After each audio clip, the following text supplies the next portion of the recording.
গাছে আমার গোলাপ ফুল ফুটেছে। আসলে কি সত্যি? তাই না? না না, এটা হচ্ছে আমি ছিঁড়ে এনে লাগিয়েছি।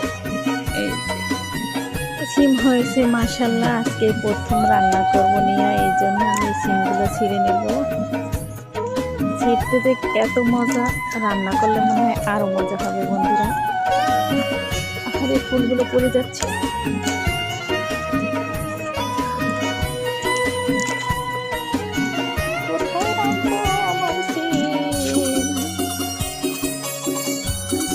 না, তুমি ছোট তো ছোট, বড় তো শিখতে পারবো না। ছোট তো ছিল না।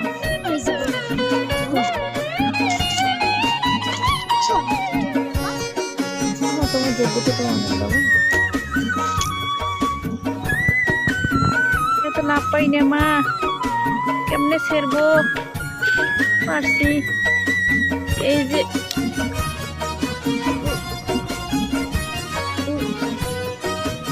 ছোটকালের অভ্যাস তো, খেতে গেলে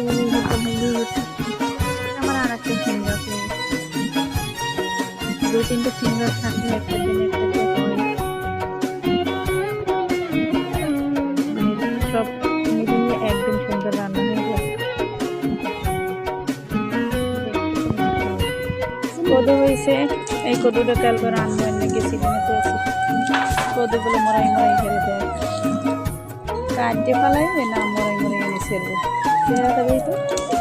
আর আমার যারা আছে যা আছে দিদি, ধরো তুমি, ধরো ধরো ধরো, আমি কাটতে করে দিতেছি। বাবা দিদি কেমন সত্যি হয়ে গেছে। ওদি আরো আছে, তোলো।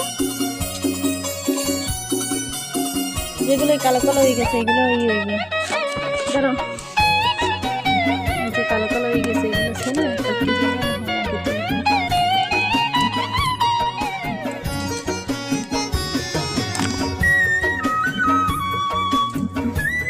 তুমি লালটা ছেড়ো, আমি কাঁচাটা ছেড়ে। বই খেতার মধ্যে মধ্যে বেগুন করেছে, বেগুন হয়েছে মাসাল্লাহ। না ছেড়বো না, ছেড়বো না, সবগুলো খাইয়ে ফেলা। এই জন্য গাছটা আমি নেওয়াই দিছি, আমি না খাইয়ে ফেলা। এই জন্য মাসাল্লাহ তুমি বেগুন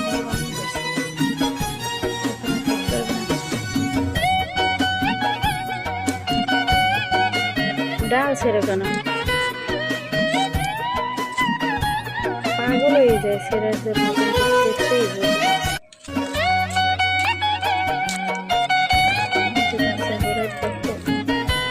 কিছু আছে, উঠেই ফেলাইতে হবে না।